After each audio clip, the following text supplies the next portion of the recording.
É melhor casar ou morar junto? Meu nome é Ana Paula Gimenez, eu sou advogada, sou autora do livro Divorciei Agora, sou doutoranda em Direito Civil e uma mãe divorciada.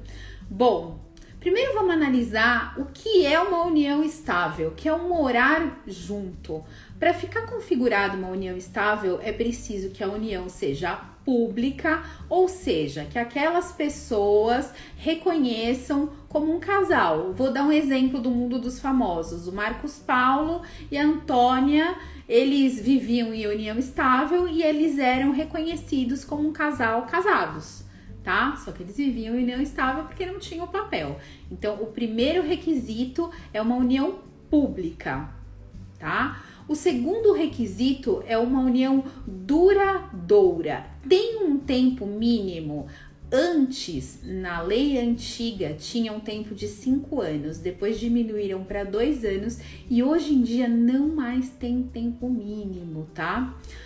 Mas ela precisa ser contínua, ou seja, não pode ser aquele relacionamento que termina e vai toda hora. Moram juntos, depois separam, depois moram juntos, depois separam. Então tem que ter uma continuidade.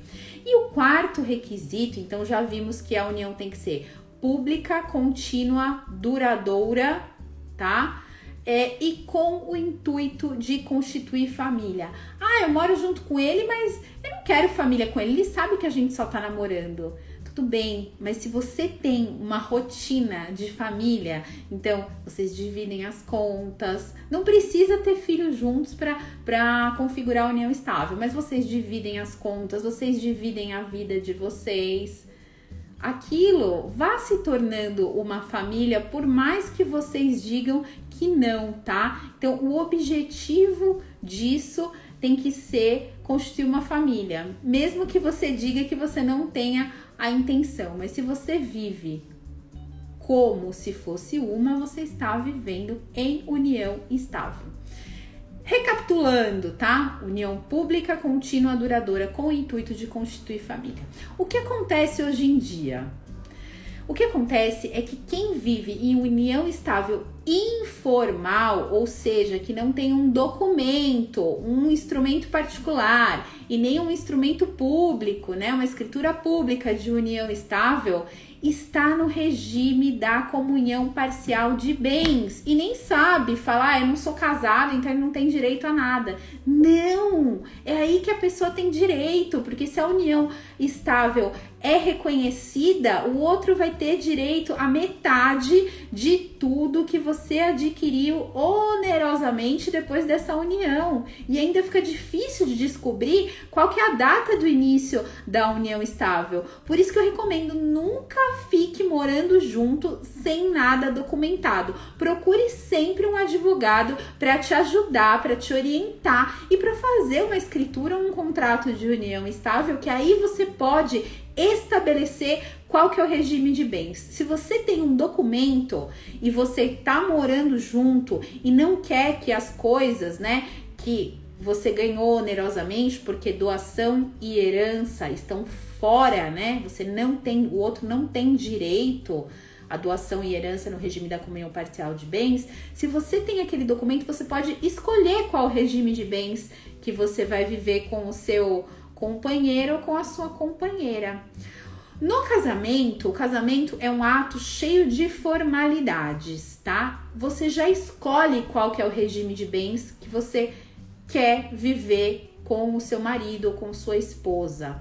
O que é uma das vantagens do casamento, que você sabe que está documentado, que tem data de início, tá? Então, se você escolhe o regime da comunhão parcial, você não precisa de pacto antinupcial, mas se você escolhe o regime da separação convencional de bens, da comunhão total de bens, da participação final nos aquestos, aí você precisa de um pacto antinupcial elaborado com todas as cláusulas necessárias.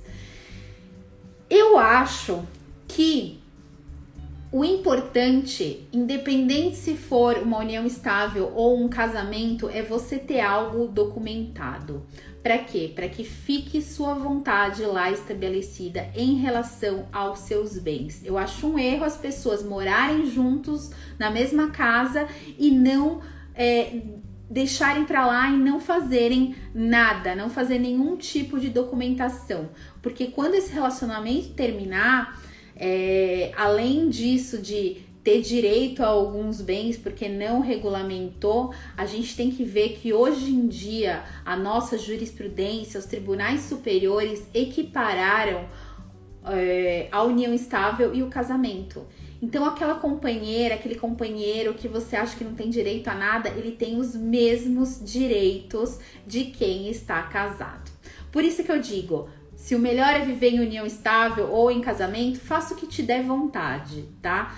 Na visão sistêmica, né, que eu sempre gosto de falar da visão do Bert Hellinger, das constelações familiares, quando você está em união estável é porque você realmente ainda não conseguiu assumir aquele compromisso.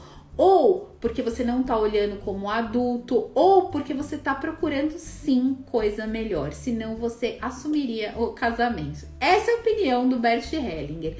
Se você gostou desse vídeo, tá?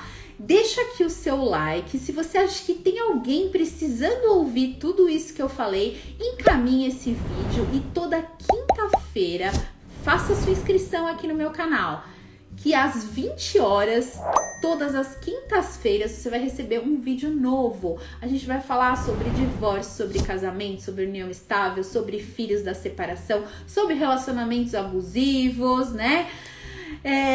Sobre vários assuntos de quem tá passando por muitas dúvidas, tá bom? Espero que vocês tenham gostado desse vídeo. Beijos, até a próxima quinta-feira.